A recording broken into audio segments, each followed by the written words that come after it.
What's up, UX fam? How's your mom and them? Welcome to another episode of Beyond UX Design. I'm Jeremy. If you're new here, welcome to the show. I am super stoked to have you. And if you haven't done it already, please consider subscribing to the show wherever you listen to podcasts. If you are a regular here and you feel like you're getting something out of the show, I would really appreciate you leaving a 5-star review. That'll help me out so much more than you can imagine. And as always, thanks so much to Chris, Sarah, Quan, Stacy, Radu, Megan, Andrew, John, Mark, and Kevin for all their support. And if you want to join those fine folks and help keep the show independent and ad-free, you can become a patron for as little as $3 a month. That's less than $1 an episode. And if you do that, you'll get some sweet perks for your support. And of course, if you think the show is worth sharing, then I would love it if you told some friends. For more information on how you can support the show and help more people find out about what we're doing here, make sure to check out beyonduxdesign.com/support. This week's episode is brought to you by Mento Design Academy, where it's not just about learning UX design, it's about discovering your unique path in it. And their approach is different, it's personal, it's tailored to you.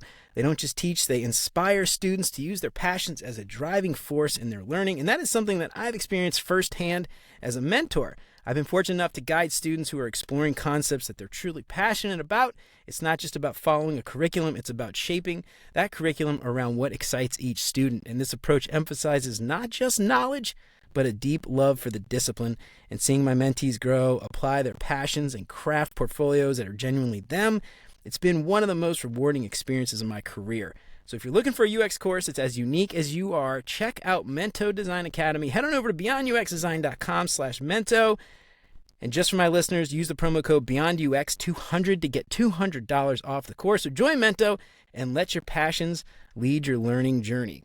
Now, speaking of passions, I've got my buddy Tregg Frank on the horn today, and we're going to talk all about side projects. So a lot of you guys out there, you got 9-to-5s, maybe you're under NDA, maybe you want to make some extra spending cash. I don't know. We're going to talk to Tregg today all about side projects. So I'm really excited to do that.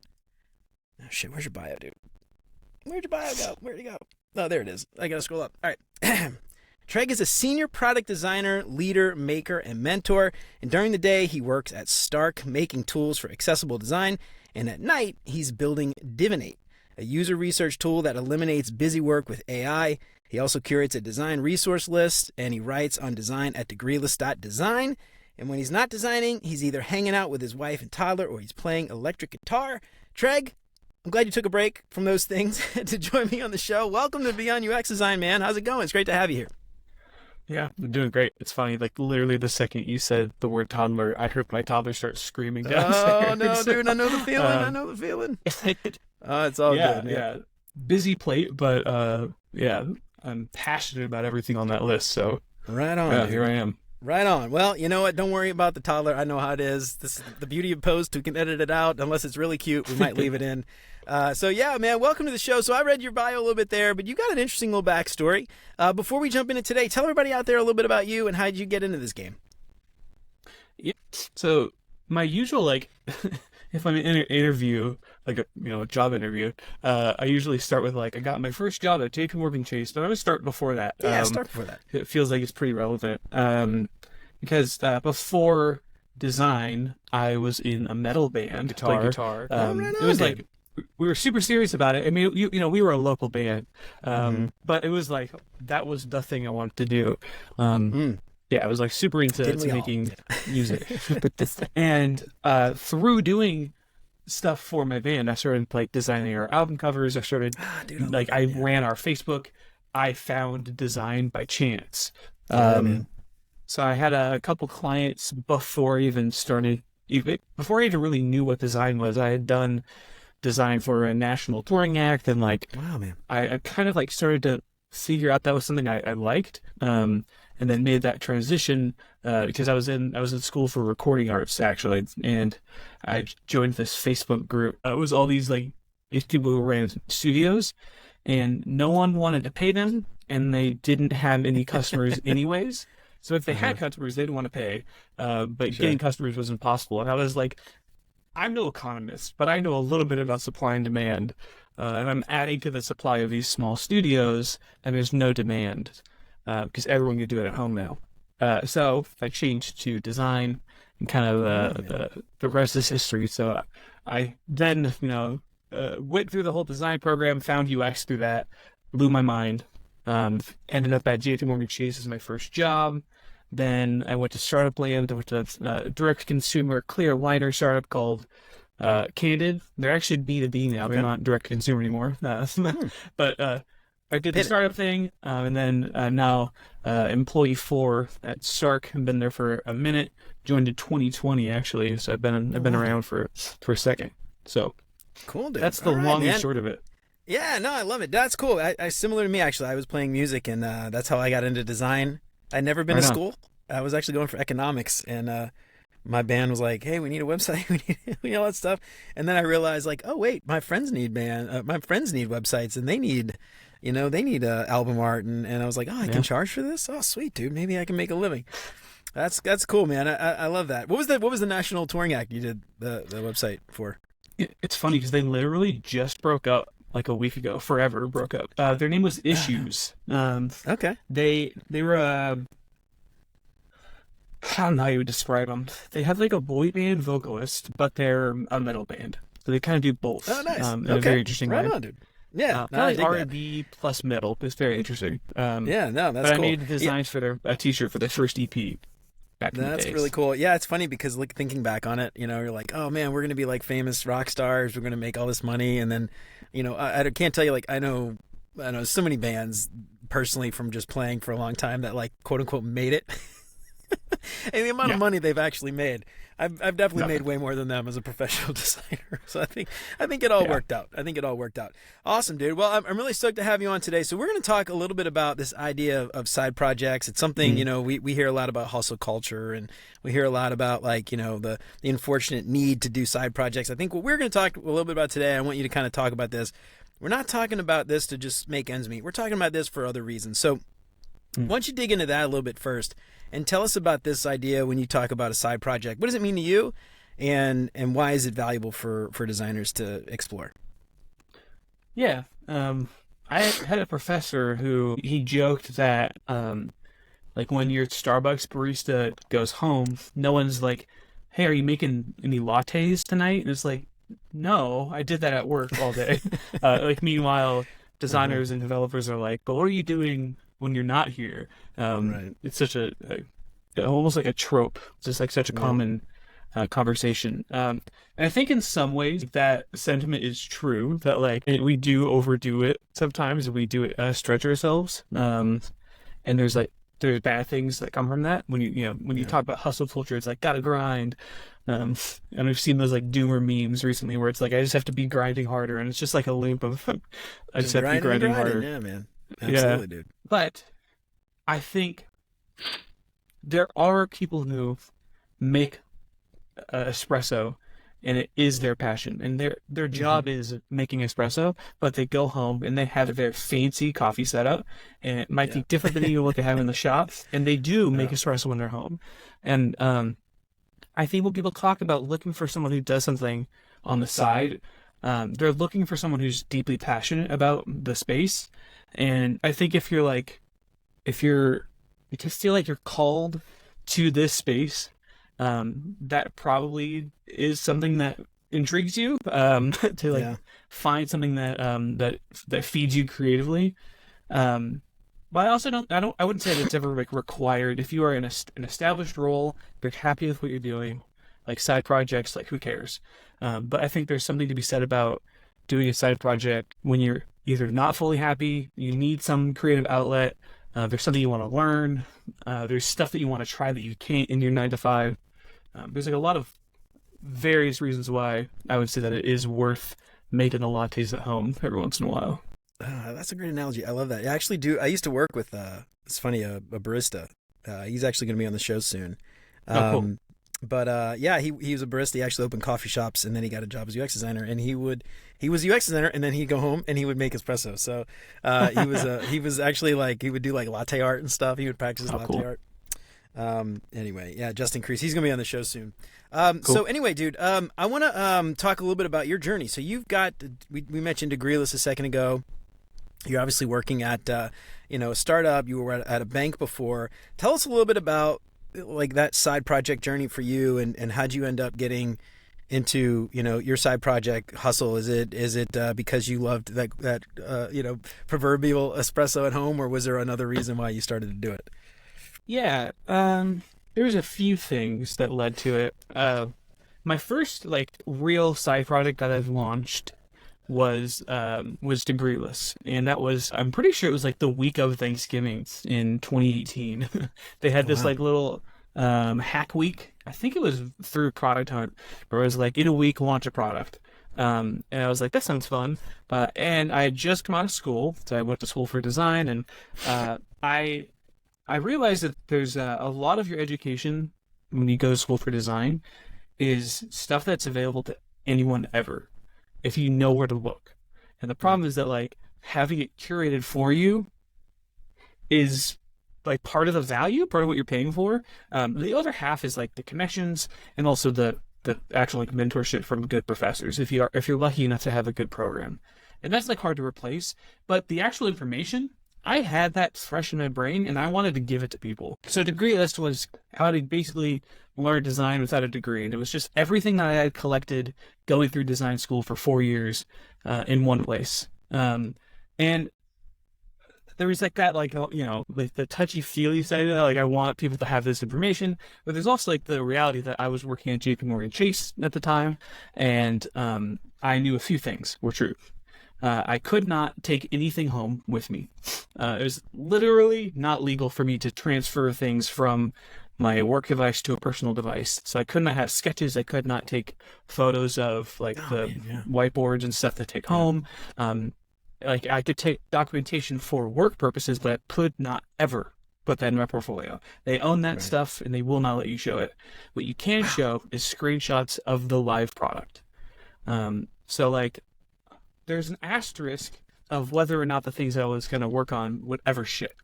So I knew I needed something in my portfolio that was real. Maybe years from now, even if it does ship, it's I need a job now. I got, what do you put in your portfolio today? Yeah. The main project I worked on was autosave in the Chase app. There was a huge plan for all the things it was going to be, and to this day, most of that stuff has not come to fruition. But it actually launched, I want to say 6 months after I left. I took it from 0 to 1. So I was in the first round of research and pitching. They stood up a team of 60-something people with millions of dollars in internal funding for this team to get this thing stood up. And I delivered the screens, and then I was and I'm done. I left, and then I shipped it 6 months later, and it's the same as what I left it as. Well, that's good. I just took time. There's legal reasons why, if you go through processes, I get it. But anyway. Yeah. I just knew that I needed something in my portfolio that I was proud of. And I also was hey, maybe I can make some money. I tried Amazon affiliate links on it, and that ended up being harder to manage than you would think. You have to have privacy policies and stuff on your page, and I didn't have that. And back then, I couldn't ask ChatGPT to make me one. So I didn't have that, so they kicked me out of the program. Oh, wow. Jeez. Yeah. Damn. Well, I'm just thinking out loud too, but I imagine, this is something I tell a lot of people too. It's you want your work, your portfolio to speak to the work you want. And, so, let's say you're at a big corporation, bank, for example. That's fine if you want to go work at another bank, but if you want to leave and go work at a startup or something, chances are very good that work won't really necessarily be applicable to whatever future work you want. So, what do you do? And I think you may have mentioned this earlier, but that is another, I think, a really great way, I think, to highlight work that you want to do is by creating your own side project that is the work you want to do to show off so that you can sell that to the next company. So that's really cool, man. So I love that, dude. So I'm curious, when you talk about side projects and stuff, what are, how are they valuable to a job seeker? How are they helping you? What are the things that you feel like you have learned along the way running these side projects? Yeah, I've worked with technologies that companies I'm interviewing for or taking jobs at. I've worked with those technologies on my own time. So that's a big thing to just stretching and learning new technologies, learning about how to build and grow something. Those skills are very transferable. But even down to the nitty gritty, it's hard to build a design system that works for the biggest bank in America. Like, to be fair, like, it's hard to make something that's a scalable design system that works for like all the requirements. But I was not proud of what my designs looked like coming out of the Chase system. I knew that if I had full control, I could do better, but I couldn't have full control for like a plethora of reasons. So like you said, like, show the work that you want. I wanted to show that I actually had visual chops, in that, like, when you look at a screen too, for something like Chase, where they have thousands of designers and thousands of teams that are working on all these things, like, did you design all of these pieces, or were you using like a sticker kit? It's like hard to know when you glance at something. So it's like, here's something I did top to bottom. Yeah, I think like that's a big piece of that. And also, like, I think just showing that you are passionate about the space that you're entering into, it makes you interesting. There's like more to talk about. I mean, like, one of the biggest pieces of advice I give to people when they're asking for portfolio reviews is to talk about everything but design in your about page. Unless like, for me, I like design history.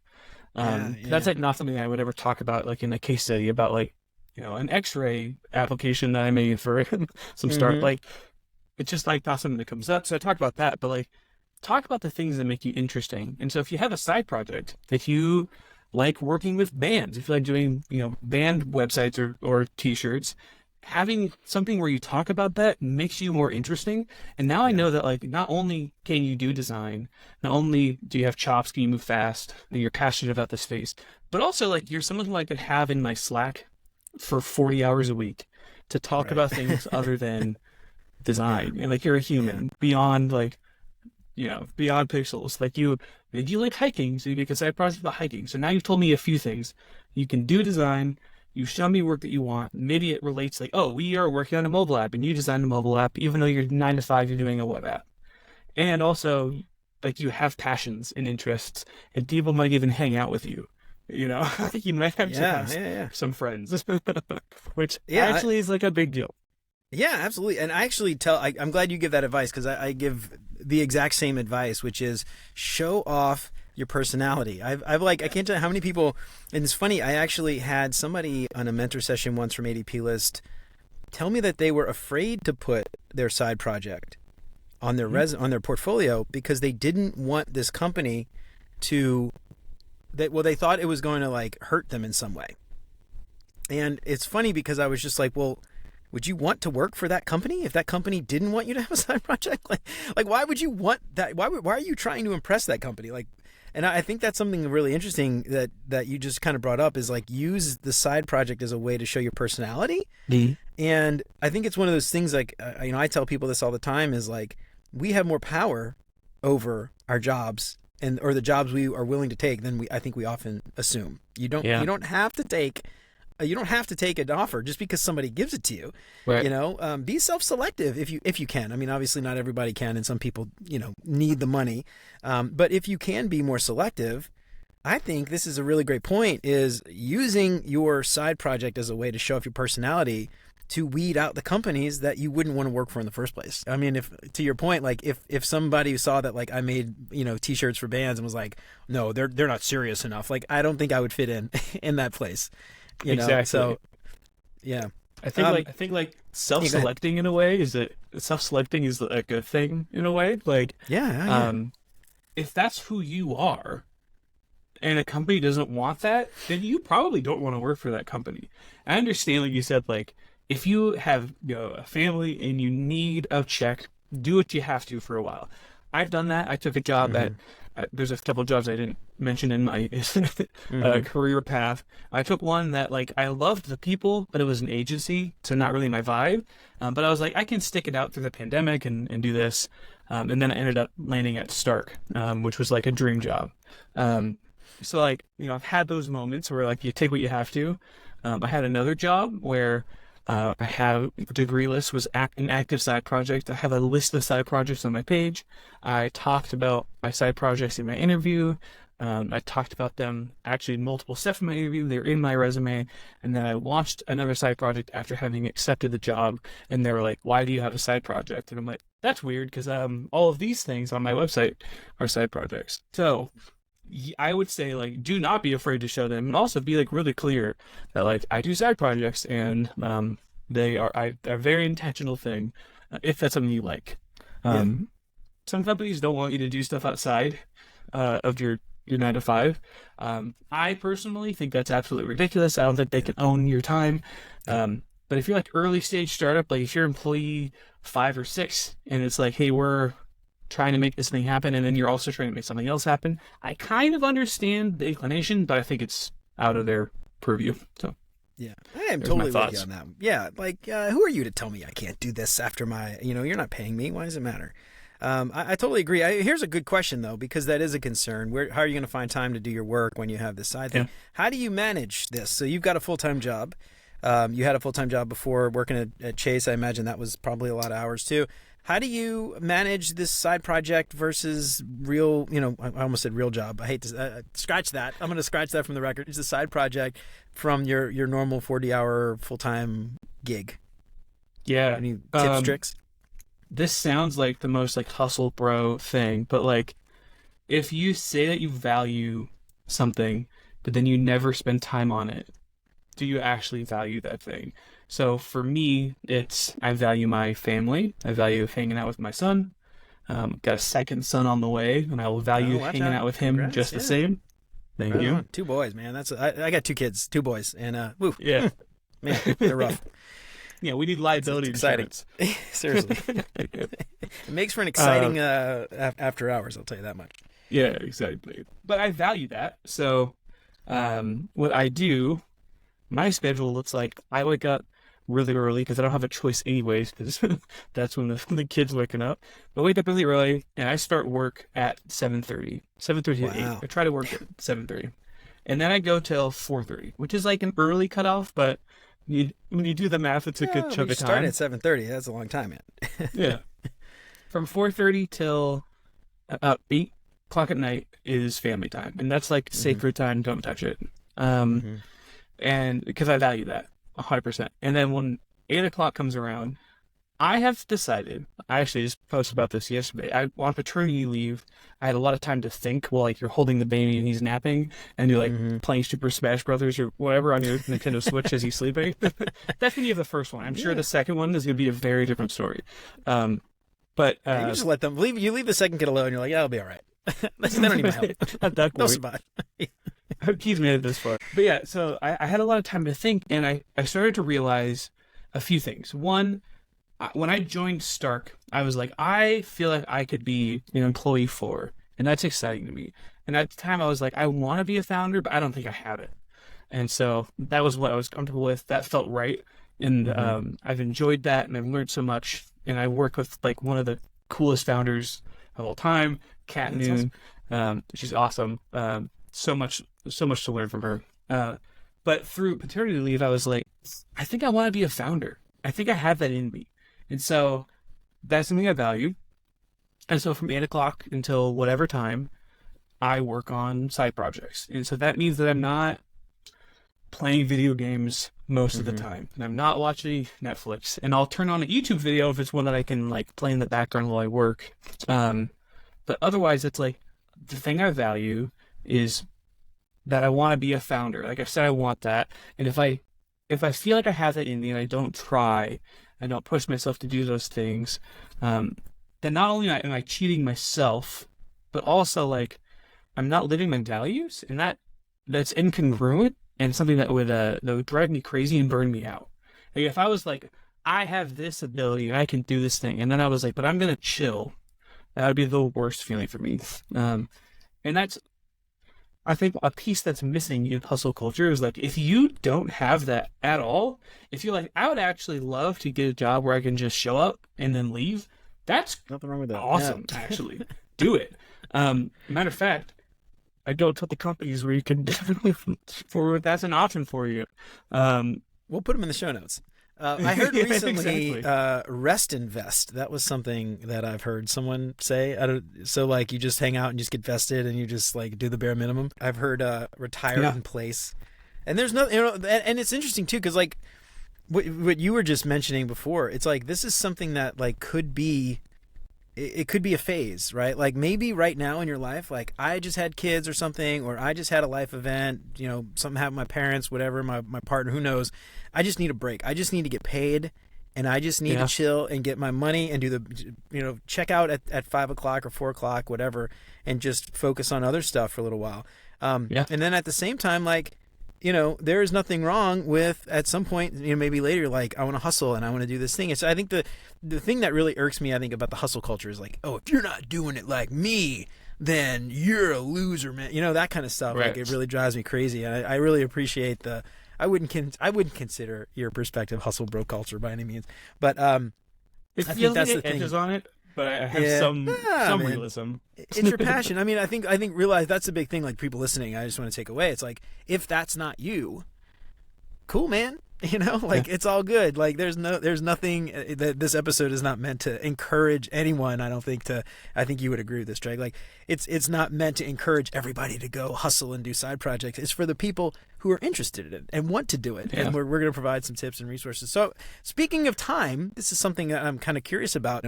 Obviously if you had more people involved, you could spend less time, you could share the time, share the effort. So I'm curious, what's your perspective on partnering, finding a partner? How does that work? Is that something you've been thinking about? I don't know if you do that with Degreeless or not, but what's the advantages, maybe disadvantages of finding a partner to do this with? Yeah. So I had a side project that was we would send out a metal album once a week that was like handpicked and curated, and it would go out via SMS text message, which I learned a few very interesting things about SMS. Number one, never start a business or product that's reliant on text messages. It's a mistake. It's not worth it. There's a bunch of regulation. Like the reason why text messages actually get read is because there's a ton of regulation around it, and it makes it impossible to like send them to people. Anyway. Oh yeah. That side project, I worked with a partner on that, an engineer, and he's an awesome guy, like great friend, but also he was like not as passionate about the subject as I was, and so I was like way ahead in terms of design than he was in engineering, and it was harder for him to get going because it's like, I mean, it's fun to work on this project, but also like not as fun as whatever else I would rather do. Right. And also we can't prove that like people like the thing, but they would never pay for it, so we like invalidated that it was a market anyway. Oh no. Well, hey, which is good. Better soon than later. Yeah. Yeah, it was. I mean, when you're paying like $8 to send out text messages, and then like that's every week. Like, you have to have people paying you. Yeah, we proved that it was the market. So there's two sides of that coin. One, I was able to do more than I would have been able to on my own with that side project. But also there was a bottleneck where I wanted to do more and move faster on it than he was able to, or was passionate to. I also have felt personally, because I'm from Denver, I was born in Washington State, but I've lived in Denver most of my life. And I felt, and I still feel this sometimes, I felt disadvantaged coming from the middle of the country, not being from SF or from New York. Yeah. And sure. I actually, my first job was in New York, so I got relocated out to New York, which was great. I felt like I broke that glass ceiling. But like I've met people, in SF, in New York, who in college were able to have side projects where they were working with a team of multiple people and able to like ship something and have people try it and like fail. I was so jealous of that. So I think that experience is valuable. If you can have it, I would go for it. Because like, yeah, you can learn a lot. I would just be careful not to like stop. I'd be careful not to I'd be careful not to put yourself in a position where you are stressed out because you are more interested than other people. So like have realistic expectations, have that conversation with the person up front, like how invested are you in this? And it's like it's cool if it's just like a for fun thing for them. Now for Divinate that I just launched yesterday on Product Hunt, I'm working with a partner on that, co-founder technically, and we are 50-50 partners, 50-50 invested, we both are fully in. And what's been really nice is we're like on the same wavelength, and also we keep each other honest. And what's cool is when you have a partner, if you have a day where it's like, hey man, I don't have it in me, I have to like go soak in the bathtub and like chill because I'm burned out or whatever. He's like, that's fine, and he's still making progress forward. So having a good partner is a big deal. It's you can be hard to find though. Yeah, I was gonna just say, like, I think that's like the hardest thing is the expectations, right? Yeah. And especially when you find something that you're really passionate about, and this is your thing, and you bring on somebody, or maybe you come up together, and then you find out like, oh, they're not putting as much effort. There is that sort of animosity that can start to grow, and I think maybe you've experienced this in your last. I'm curious, maybe you could talk about this, like. I think personally, even with work, with partnership, your 40-hour full-time job, whatever, expectations is really the most important thing to set early. I'm curious, could you talk a little bit about that? Like as you're finding a partner, like I don't know, maybe you could talk about Divinate actually. Like how'd you find a partner? Is that somebody you just knew, or was there a resource where you could go and find other people and vet like a Tinder or something, swipe right or swipe left on partners? Is there a resource you could find those partners so you could make sure that like, you know, they are on the same page before you go down that rabbit hole? Because I imagine that's a lot of wasted time and effort to find out a year later that like, oh, this isn't going to work out. Yeah. That can feel fatiguing for sure. Yeah, so I worked with Tyler. That's my co-founder on Divinate. I've worked with him at Stark. Okay. When I actually asked him to, I left Stark for like a minute and I came back. I asked him to be like a co-founder on this thing when I was not at Stark, and I came back and joined him again. But I had seen him launch a side project before, so I knew his technical ability was very high. Actually, it was a cool concept. I actually used it a few times, and it was very interesting. But it's one of those things that was like super cool but hard to get people to pay for. It actually turned Notion into an email inbox, so you could like receive emails into Notion, which is pretty cool. And like it worked. It was like, you know, you could just like drag and drop your emails around like a Notion builder inside of Notion. Very cool. You know, it's like there's like a lot of technical back end stuff in that is confounding to me as a designer, that like if I had a technical idea that he'd be someone to reach out to. And so I had an idea that I knew I needed an engineer, so I reached out and he was like 100% it, basically from the get-go, which was cool. I think meeting people to work with is hard. I wish I knew of like a good like he said, like a Tinder sort of thing would be fun. Yeah. Sounds like an opportunity. That sounds like a good side project. It doesn't have to get acquired by product on it. I think if you're like in school right now and like, you know, there's a computer science section, if you're not an engineer, go hang out with the computer science people and make friends and like find someone. If you know that's the direction you want to go, like go search people out. Let's say, actually, you know, a great place to start, we've talked about this, is that your passions. Let's say you like tabletop gaming. You might know some engineers because they tend to be dorky type people who play tabletop games and vice versa. You know, just try making something for the thing you're passionate about. So like a dice rolling game, and like design it and have someone build it. Like, I'm sure you can, if you really are interested, you can find people to work with. And if not, if you are in, you know, like the middle of nowhere and you're in a place where like, I'm not going to school, I'm doing this in my free time, you can try to build it on your own with no code tools. Those are getting better and better. That's what Degreeless was. It actually still is. It's all no code. Actually, what's cool is I use Pocket, a bookmarking tool. I have that hooked up to from a Mozilla Zapier thing. Right? Yeah. I guess they acquired it. So I whenever I save something to Pocket, it goes onto the into the CMS thing on Webflow automatically. So it actually even like shows like estimated time to read, and that's all automated. So I keep a fresh roll of content coming in through just like one little play. Just finding a random article and just clicking a button, and then boom, populates your CO. Oh, that's really cool, dude. That's a smart idea. Yeah. And so when you're doing that kind of stuff, you're actually thinking like an engineer. And what's cool is when you flex that part of your brain, this is like the power of psychologics to me, then when you talk to an engineer, you can express what's going on. The thing that they're really good at is making it actually happen with the unique stat that your product uses. being able to communicate that is very valuable. Yeah, that's really cool, man. So I'm curious, like, because this seems like one of those things with side projects. People can get, like really, really into it. They get really passionate about it. They try it out for a little while, and then they just like lose interest or fall off, I guess, for lack of a better word. How do you stay motivated doing this, especially when you're not making any money for a long time? Is there some way that you have figured out for yourself? And maybe this is a very personal question, might not apply to everybody, but how does one stay motivated, especially in those early stages when, you're not really, there's no return on that investment maybe for a while? What do you do? Yeah.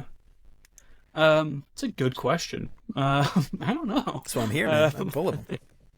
I don't know if I know yet. I would say staying motivated. For Degreeless, it has been consistently getting over 1,000 unique visitors every month since I launched it in 2018. I relaunched it actually almost exactly a year ago, and since then actually it's gotten even a bigger bump. And I built a newsletter from that. And to me, that the ROI, because I lose money on Degreeless. I have to pay Webflow's fairly expensive hosting fees because I choose to use their CMS tool, which was a choice. Anyway, the ROI for Degreeless is dopamine from people visiting it and liking it and getting something out of it. I go it feels good to have people like the thing I made. Also, I like how the page looks. It was fun to design. I like writing about design. I'm passionate about it, so that's another thing.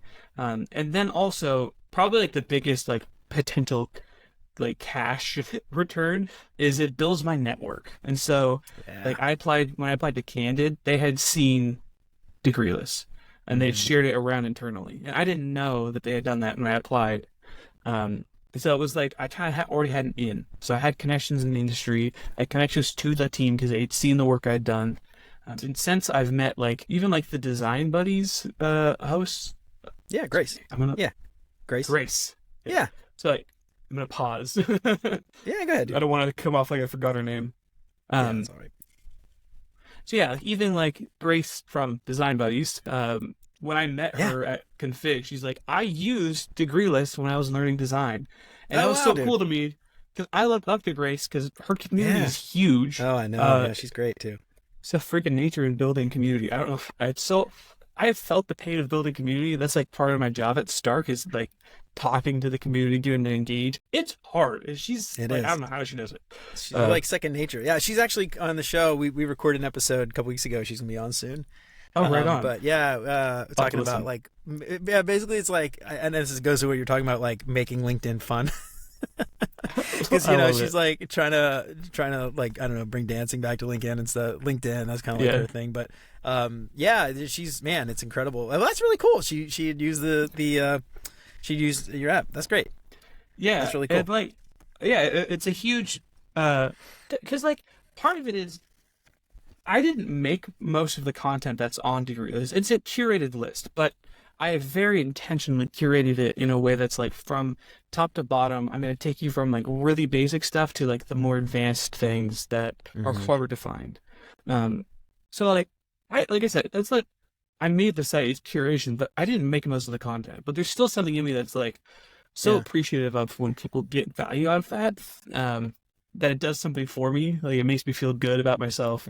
Plus, cool people have used it and seen it. And it's almost like a little badge that I get to carry that I've made something people have used and they've benefited from.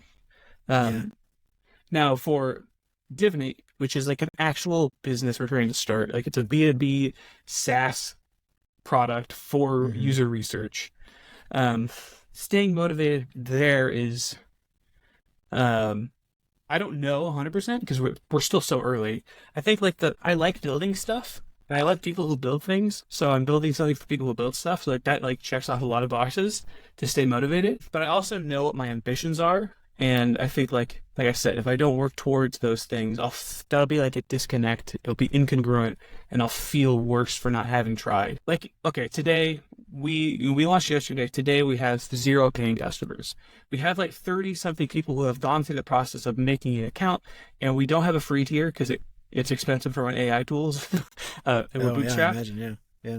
It's pretty pricey. Actually, what's more expensive than AI is video. We learned that video is like 100 times more expensive. It's wild. Oh, jeez. To host the video, like, because it's so big. Hosting it and restreaming it. Wow. I also saw something recently about how expensive it is for Twitch to have a stream with like 5,000 viewers. It's like thousands of dollars per stream that they're spending. Wow, God. How are they making money? I guess ads and stuff. They're kind of not. Us. Oh, they're not, yeah. Yeah, they're burning They pay cash. streamers too, so they're actually like paying on top of. Oh wow, yeah, jeez. Yep, the economics are rough. Anyway, they're hoping somebody pays, somebody buys them. That's yeah, that's crazy. And, yeah. Okay, asterisk here. This is a great reason why starting side projects is great. If you want to be a product designer, which to me is much more business focused, you learn so much more about business. So now I know that hey, we have a in the future, we have a product that's related to video. Video costs are expensive. How do I make sure that I'm designing it in a way that we're getting maximum value out of that without burning costs? So anyway, right now we have 0 paying customers. And that can be like discouraging. But the fact that like 30 people trusted us to OAuth with Google is actually kind of awesome. Yeah. That's like the keys to your life, your Google account, like, and they let us. Do no evil. Yeah, exactly. So to turn those people into customers is, I think, motivation in and of itself. Because I believe what we're doing too, and I'm excited about it. Now, if in 6 months no one has ever paid for it, that'll be a different thing. It's like, okay, maybe it's time to reassess what we're doing here and like adjust course, which is, when people move fast and break things is that it's like we've been trying this thing for 3 to 6 months and it's not getting traction. What's fundamentally wrong with it? How do I adjust and move forward? Yeah, I hope that answers your question. Yeah. Well, I think it's like a very personal thing. I mean, how does anyone stay, get motivated to do that? I mean, it all depends on the thing. It all depends on how passionate you are about the thing, how much money you're making from the thing.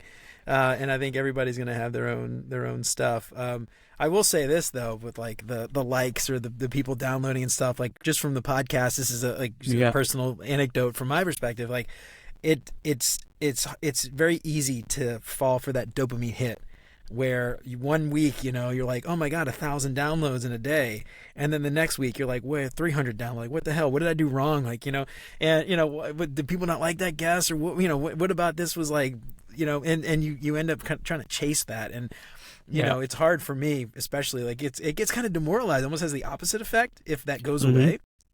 So, I don't know, especially with something like this show, like I don't really make any money from it. And so it's hard to stay motivated when those numbers dip, and then hopefully, they always tend to go back up again. But, it is, for me at least, it does get like, kind of like, I'm like, oh no, what happened? Is this like a trend? Is it going to keep going down? What, it does make it easy to sort of fall for that and get like demoralized after a while. Yes. So I'm sure you've sort of been in that situation.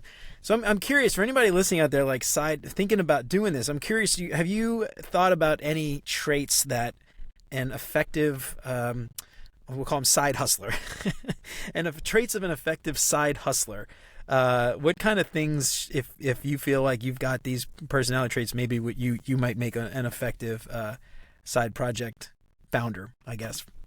I hate side hustler. Sorry I said that. It's odd. I think the first thing that came to mind for me was high Asia. I recently made part of my job at Stark is making content. So I feel you, by the way, about like why did that video not hit? It's an asterisk or like a question mark anyway. Like who knows? Like it could be any sort of reason why. It's the platform. It was that you hit on a day where like Taylor Swift was in the news, and that was all people cared about, and it's like so many variables. But I made a video recently that talks about this concept really, really briefly, that the people that you love working with, I would bet, are probably high agency people. In terms of like the people you like to work with that are like the people who you like to work with, not the people you like to have around, because those could be personality hire joke where there's like the person that's there because they're fun, but like the person who shows up and they're like, yeah, this is a problem, and here's the list of reasons why I think we should fix it, and here's some possible solutions. What do you guys think? The person who sees the problem, it doesn't just complain about it, but like starts to pick something up and do something. Um, I think that's like one of the biggest. Uh, it's one of the things I look for the most in people, in general, for people that I want to work with. I don't think there's anything wrong with being someone who is like a little bit more relaxed, like I've said before. But if you want to have success in these things, I think high agency is one of the top things. I also think you can force yourself to become higher agency. Right? I feel like you're in a role where you're like in an enterprise sort of situation where you don't know who makes the rules and why things are the way they are, and you're like, shrug, not my job. So like intentionally start to force yourself to get past that and be higher agency is very possible and doable. I think side projects are a great way to practice that too. But just like, here's a list of problems, what do I do to fix it? And start going down the list and checking stuff off and just kind of doing stuff. That is one of the biggest things, one of the biggest traits for like a successful side project thing. Being resourceful, I would say. It doesn't hurt to be able to make connections and make friends and talk to people. It's being kind. That's always important, especially if you care about it like being successful. If you only care about making something for yourself, that's also cool. And I suggest that actually.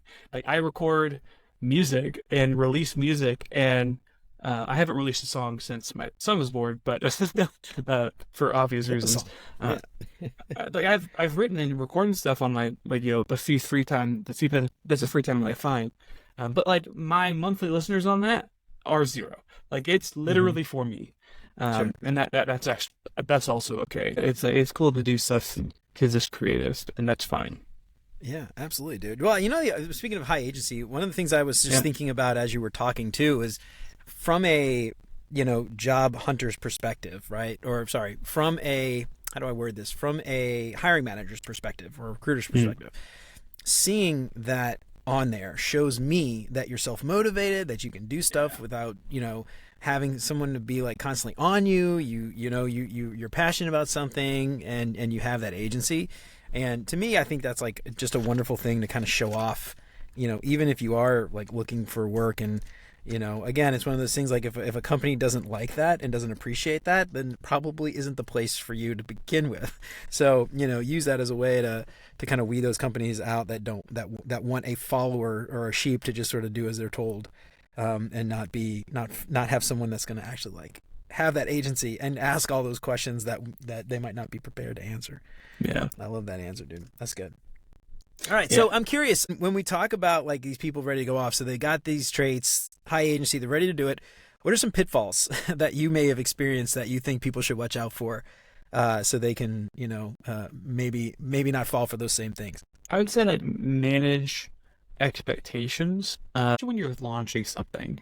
A common trap that people fall into is like it relates to what you're talking about with like things like this podcast, or like when you're creating content. It's so much about the numbers of engagement that it can be so discouraging when you see those are low. Similarly, if you're like launching a side project, you're like, Product Hunt is the place for me, and you launch and you're below the fold, and it's like, but why am I below the fold? There's a lot of reasons why. I mean, literally, we were the second to last product at the start of the morning, and I was like, why am I so low on the list?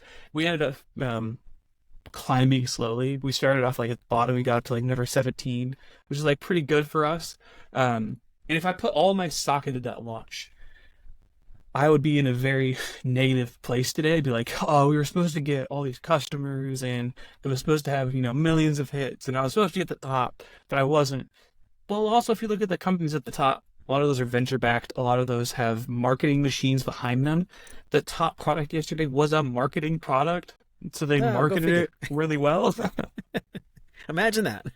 Yeah, they like know what they're doing. And also like, there's also a bunch of unknown variables, like were the right people looking for me that day, or there's all these things. If you put all the stock into that, it's risky. So like for Unslept, the music club project, I knew that launch, I actually expected it to do worse than it did, because like it's metal music, it's really niche, and whatever. It did like the actual like product hunt support was great.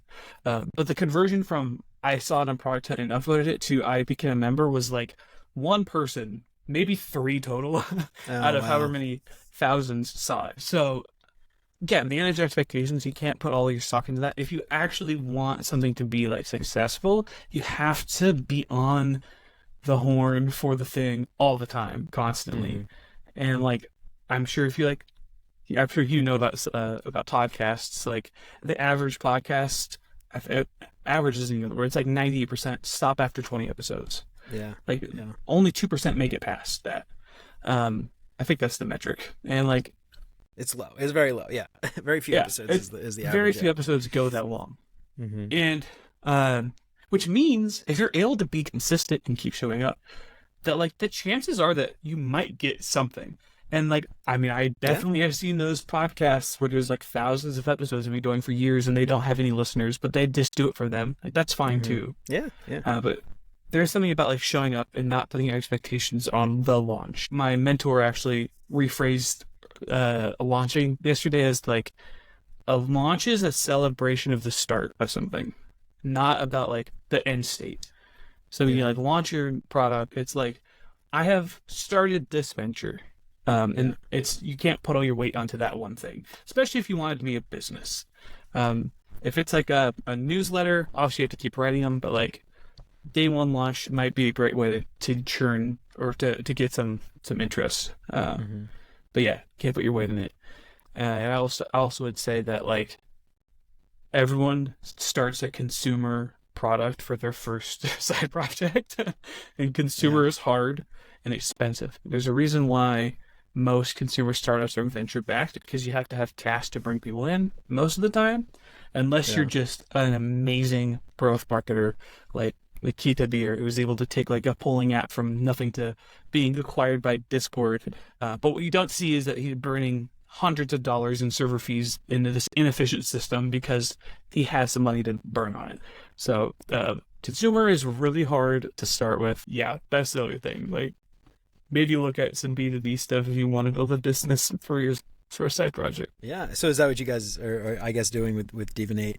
Is you saw that and realized like, hey, this is consumer stuff is difficult, but it's one of those things, you know, like you wouldn't have known that, I guess, right? You had to gone through all of the other iterations of the other things and failed a little bit to get to the realization, you know, that of your next stage. And actually, I just posted something on LinkedIn today about like success and failure, and we see success is good, failure is bad, but often, you know, that failure helps us eventually get to a success, and that growth mindset is important. And so I think that's probably another trait maybe is, you know, being able to see past a failure and being able to learn something from the failure and having that growth mindset, and not being dissuaded by a failure.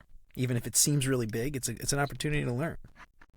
Yeah. I've recently been getting a bunch of YouTube short recommendations of Neil deGrasse Tyson talking about space and stuff. And one of the videos I saw recently, it's so good. I've been learning about astronomy lately, and it's really cool. Anyway, he has one little clip where he talked about the way that our school system is set up to discourage any form of failure, and how that's like ascientific, and that like really we should actually talk about like when something doesn't work, why, and like let's break it down and talk about all the pieces of it. So yeah, like starting something and having it fail, there's a lot of art to that. Like I said, SMS, not the thing. But I've heard other people say that sense, and I'm like, it's so true. I get it. I've been there. Consumer, it's a leaky bucket, meaning every time you fill it, when you pick it up, it's leaking out the bottom. That's why like Threads maybe was one of the fastest growing products of all time, but to keep it on is hard. And they've actually done fairly well. Like they have a fairly active community, it seems. But it's a hard problem. It's a leaky bucket. So when you're getting people into the door for your consumer side project, you have to spend like 100 times more time on marketing than on the actual product. That's something to bear in mind if it's something you actually want to launch. I think also there's something to be said for just like a design side project that's like, I redesigned this app, and I know there's like opinions on like I redesigned Facebook. People like don't like that. I get it, but like it's cool to like be like I was experimenting and played with a new style of design, and here's a fake app I made. Like that's cool and valid and part of your portfolio, in my opinion. Yeah.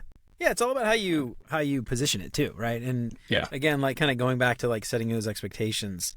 You know, it's setting expectations about what your work was and why it exists and all that stuff. So anyway, I think that stuff's really important, man. All right, cool, dude. Well, this has been amazing. I got some questions I like to ask all my guests before we get them out of here to help our listeners get to know our guests a little bit better. But before we do that, give yourself a shout out, all the plugs, and let everybody out there know where they can find you and find out more about all the stuff you're doing.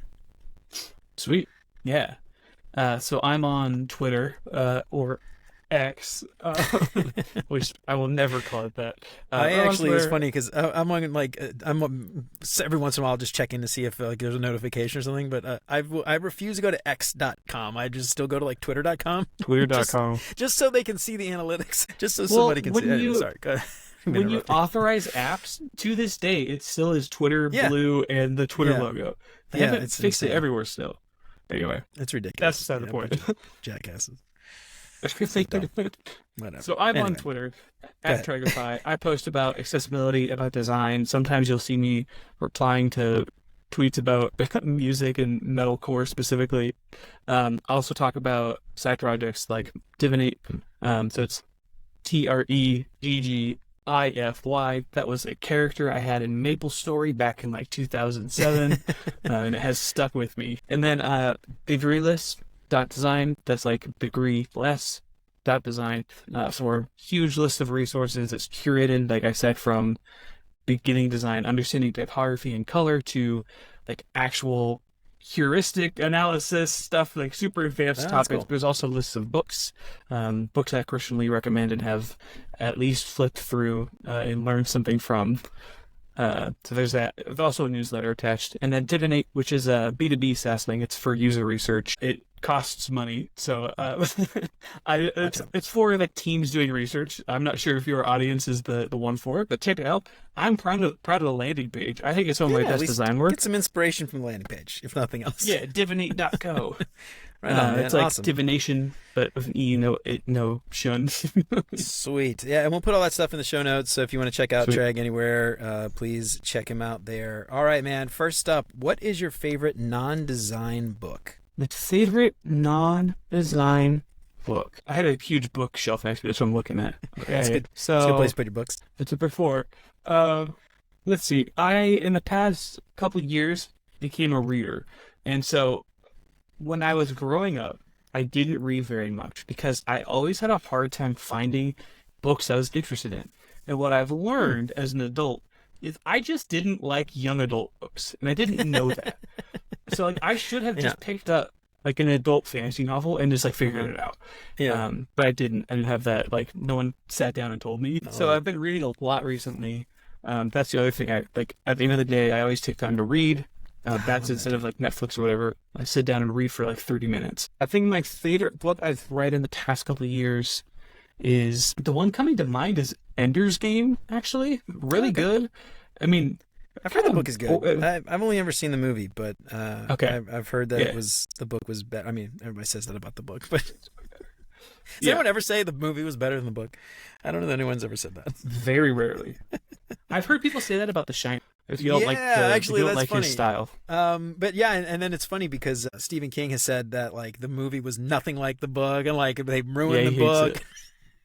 At least the Jack Nicholson version. I think there was one that was like a made-for-TV one that he was like a producer of that was more true to the book, but who knows most people don't even know that one exists. Yeah. I love that. So Ender's Game is great. I would say like the Foundation series, it changed the way that I perceive humanity in a way that it just like blew my mind. I wish I'd read it a long time ago, but it's really cool because it's like there's no main character. The main character is the Foundation, and so you get to see humanity over like thousands of years across one series. It's so cool. Right on. Yeah. All right. I just realized something. We never did mention the Q&A, the AMA thing that we're gonna do. So let's do this. I'm gonna actually mark this right now. But we're going to do 2. I want to do one in the beginning. I'm going to put in the beginning. I'm going to say, hey, we're going to talk about this stuff today. We're going to have an AMA. Get your questions ready. We're going to have an AMA next week. And then we'll cut it, and then I'll do another one. It's like, and don't forget, we're doing AMA next week. So does that work? You could like kind of just spitball. Yeah. I don't know. I'm not going to have a date in here. But anyway, I'm just going to mention like check LinkedIn. But all right, you ready? Yep. All right. So we're going to talk about all this stuff today for side projects. Get your questions ready as you're listening, because we're going to do an AMA next week with Tregg, and you can hop on to the live LinkedIn live session, and you can ask Tregg any questions that you want about this stuff today. So make sure to get those questions ready. Tregg, you want to add anything to that? Ask all sorts of things. I'm up for anything. I would actually love questions about research, about business.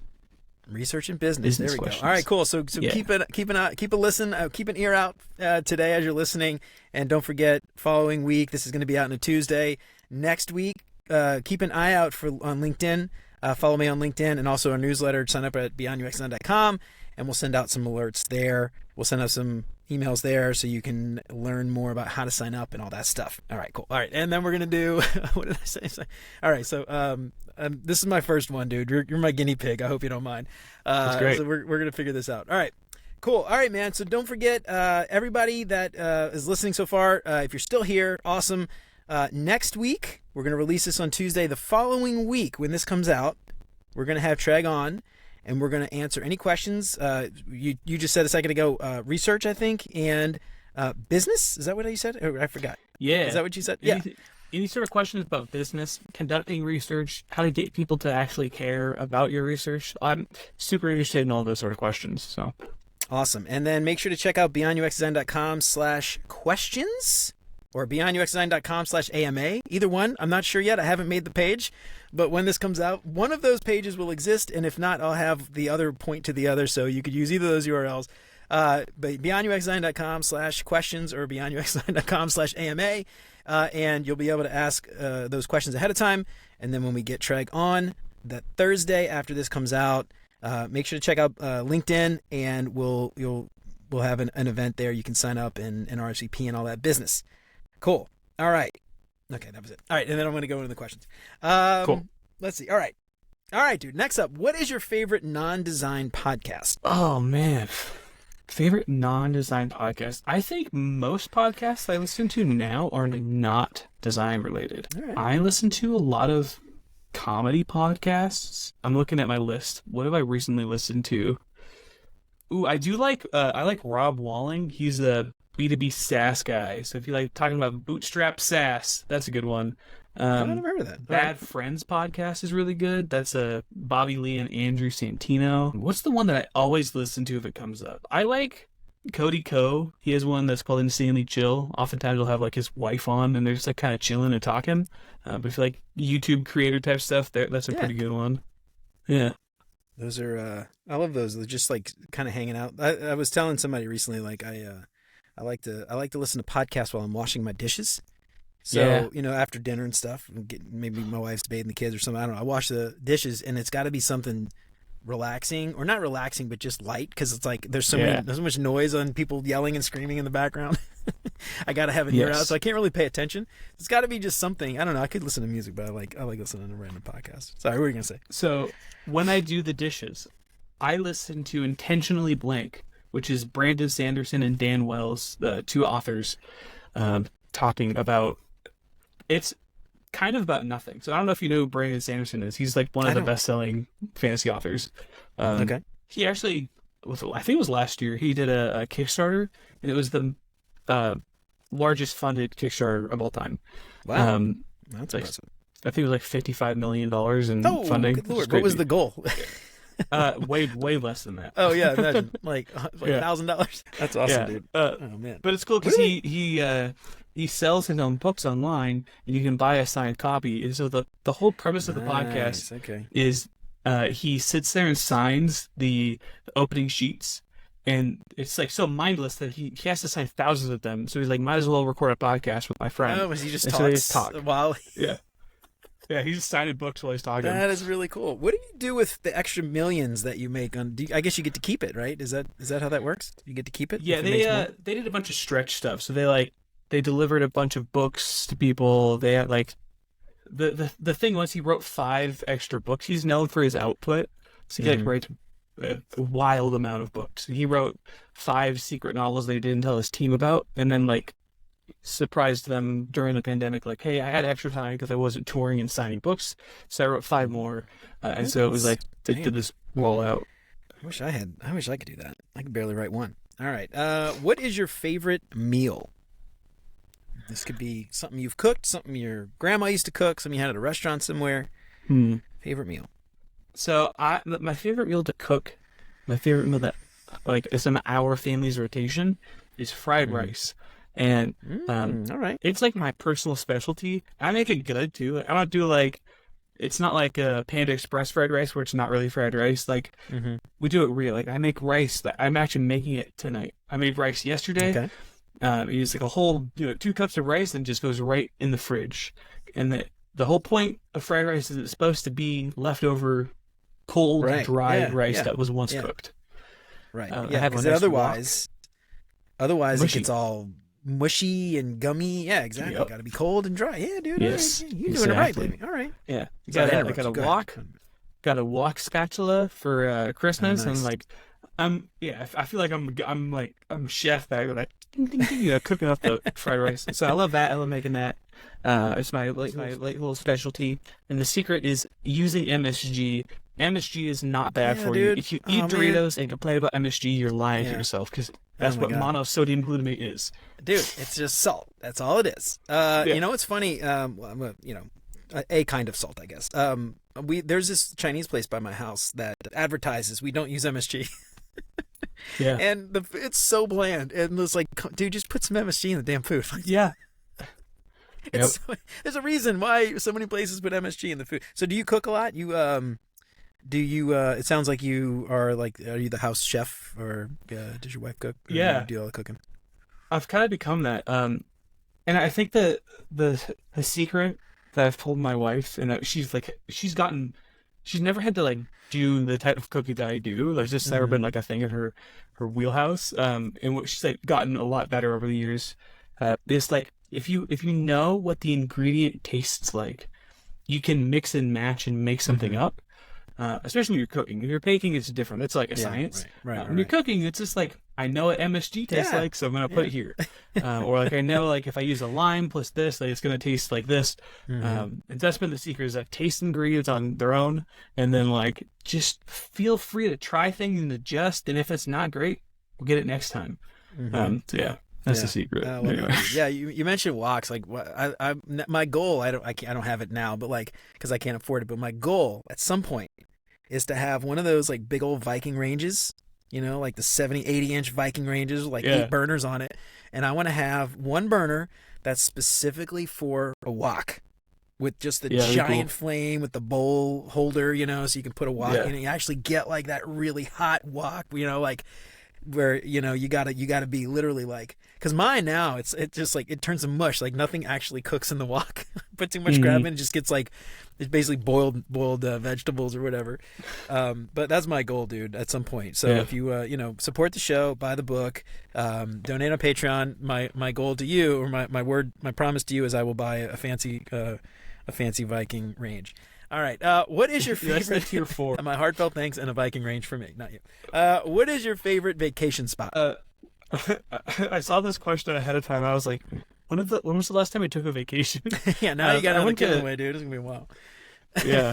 So I love New York. I have never taken a vacation in New York. I lived there for a couple of years. Yeah. I flew out to interview too, but that was 2018. Love New York. So much stuff to do. It's endless. Before that, though, I would say Japan, specifically Tokyo. I love Tokyo. Been there one time. Kind of how I met my wife. We were on a study abroad trip to Japan. But I highly recommend it. If you like the idea of Japan, but you want something a little bit chiller, because Tokyo during the day is like go, go, go. But it's funny is it's like they're the biggest metropolitan in the world, I believe. If really? Not currently, then one of them. They all go to bed at like 10 o'clock. So the city shuts down. It's like the city that sleeps, period. Really? Anyway. I didn't know that. Yeah, okay. It's very interesting. They have nightlife, kind of, but like mostly on Friday, Saturday, Sunday. Now, is that because people don't live in downtown Tokyo and they go to the suburbs, maybe? Or is it just because people don't go out? Yeah, after like 10 o'clock, they got work in the morning. They all go to bed. It's quiet after some time. That's weird for like such a big city like Tokyo. It's crazy. Yeah. Trains stop running at a certain time too, so like most people will leave nightclubs and bars to hit the last train. If they stay past that, they're in for the night. So they're like, we are going to party until it is daytime. That is a thing. That's part of their culture too. But reminds me of New Orleans. Yeah. And then after that, I would say Naoshima. It's Naoshima. Naoshima is wild. If you're an artist or creative at all, and you are in Japan, try to go to Naoshima. It's unbelievable. It feels like something out of a James Bond movie. Really? Okay. Is it close to Tokyo, or is it far away? It was like I guess Japan's not that big. Down. Okay. Yeah. Yeah. It's really cool. A little island. I've covered in art. Yeah, it's that's art really cool. museums and stuff. Oh, that's awesome, dude. I love that. I've never been to Japan. I'd love to go. Now that I got 2 kids, 6 and 8, chances of me flying internationally with them is basically 0 because they can barely sit on the couch for an hour without like having a fit. I can't imagine flying internationally. Oh, we'll see one day. All right. What is your favorite design tool that is not Figma? So Webflow, if it counts as a design tool, I would say Webflow is probably up there. I wish that I could say Framer, but I like old Framer better. I liked CoffeeScript Framer. I liked making like little interactive prototypes that felt kind of real. That was my jam back in the day. I've been a fan of Principle too. I don't know if that's being actively updated or not. I haven't used it in a while because Figma's prototyping is so good. Principle was good. I like the ideas behind origami. It's just a little too hard to get started with. I've never found a good time to like incorporate it into my flow that's like an appropriate, like, oh, let me take a couple of hours to figure out how to use or like it's never happened. Yeah, who's got the time for that? Yeah, I would say probably Webflow, and then I also use like all of the Adobe suite. I'm using video editing tools, Premiere, After Effects. I'm a big After Effects fan. I like After Effects. I just would never want to do it full time. Yeah, I used to do. I didn't say used to do. Back in the day, I would fiddle around with like After Effects and stuff. For like clients, I would add a little thing in their video if they had a video or some kind of animation for a thing that they would do, and it was very confusing. It's hard. Confusing for me. But the learning curve is so steep. Yeah, I use Audition for editing the podcast, and it's the same kind of thing. There's all these panels everywhere. I realize like I really only need like 2 things. That's it. I need to like cut. I need to like put a bunch of stuff together, and I need like I set my plugins, I set my stuff, and it's there. I don't need it again, and I can drag and drop files and all that crap. And it's just like overload a little bit. I feel like After Effects is probably the same way. It's probably like just a few things you need. Although it is a cool design tool. I mean, as a design tool, you can add all kinds of text and shapes and animate and all that stuff. After Effects is pretty sweet. A little overwhelming for me, but very cool. It is very much. There's a lot there. Actually, my friend's band, Fox Lake, they're now like international touring act. I did their first logo. Their new thing is very different than how they started visually. But the idea was like I made the Fox Lake and I took it into After Effects and I made a water effect and like dunked the logo in the water so it looked like the logo was submerged, and then I exported that as an image and then traced it in Illustrator, and it felt cool to be like I used like a generative tool in like a video tool over here and then made it into like a vector logo. I felt like a little cheater in a way. Like, it was like easier than hand drawing the water effect. I think there's value in learning those tools. They're hard though. There's a curve for sure. Yeah, I use I used to. I mean, I've been designing for 20 plus years at this point. Back when you could download and get like a pirated version of like CS3 or whatever, back in the day. Yeah. So I've been playing around with like Photoshop and Illustrator for a long time, and I still love Illustrator, man. Illustrator's like people are talking about like designing like logos and Figma and stuff, and I'm like, I just can't, man. Illustrator's my jam. I don't know. It's one of those things. Everybody's got their preference, but yeah. I like CS. All right, I like the Creative Suite. All right, Tregg. Well, this is awesome, man. Thanks so much for coming on today. I really appreciate it. One more time before we get out of here, give us a plug. Let us know where we can find you on all the places online. Yeah, I am on the internet. Honestly, if you search Tregg Frank, I'll probably come on. Probably not. It's a very uncommon name. I'm there. This at Treggify on all socials, Dribble, all that different stuff. At Treggify.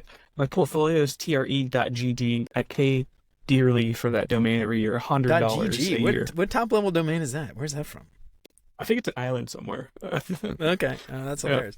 That's really those little top level domains are not cheap, dude. They are not cheap. All right, man. And don't forget, everybody listening out there, we're going to be on LinkedIn Live and actually anywhere. We're going to stream all over the place. Twitter, I think we're going to do that. We're going to do LinkedIn, YouTube, all the places. So check out beyonduxdesign.com/questions. Send us your questions and we'll be able to answer anything related to side hustle and business and research and all that stuff.